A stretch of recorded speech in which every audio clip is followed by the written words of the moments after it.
Hey everyone, this is Kaisif and welcome back, and today we're going to be looking at some utility redstone devices that can make your playing experience a whole lot better. So let's get down to this. So the first one we're going to be looking at is a pumpkin shearer. Now, making jack-o'-lanterns is a bit painful, but here all you got to do is place your pumpkins in your off hand and shears in your main hand and right click. You'll be fed the pumpkins automatically, and the jack-o'-lanterns will be picked up by the hoppers and put into the chest. More often than not, the seeds just pop out, so you don't need to worry about them. But yeah, you get a bunch of jack-o'-lanterns this way. So let's actually look at some of the redstone behind it. So when you place a pumpkin, it updates the note block because its sound changes.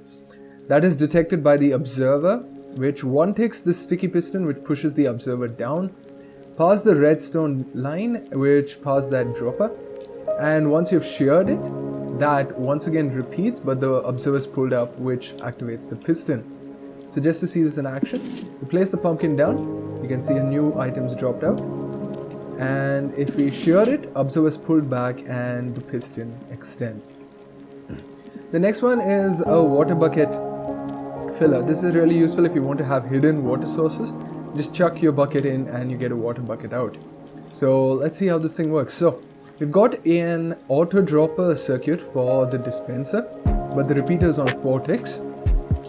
But what's the smarter part is how it detects when to pick it out.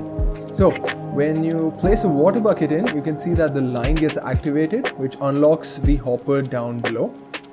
However, if you have a normal water bucket in, its stack size is lower, so it doesn't activate the redstone line. But however, once it gets filled up, it does activate it, and also the dropper down below. Alright, the next thing we're going to be looking at are refuelers, or auto dropping refuel things. So here we've got carrots. You can use them for rockets or for ender pearls.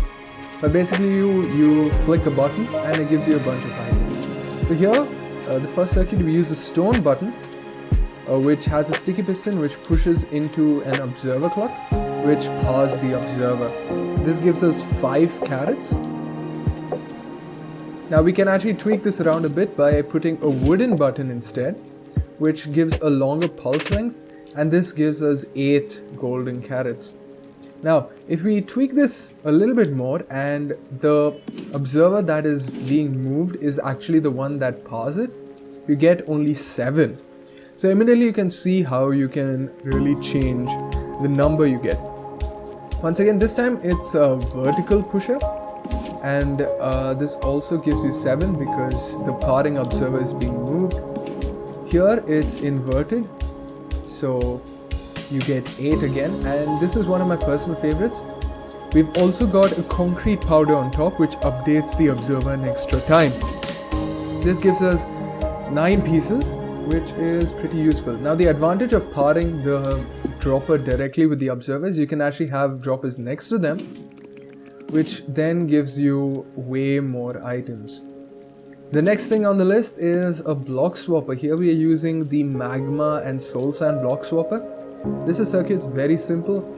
It's basically a flip-flop, and this is very useful for stuff like water elevators.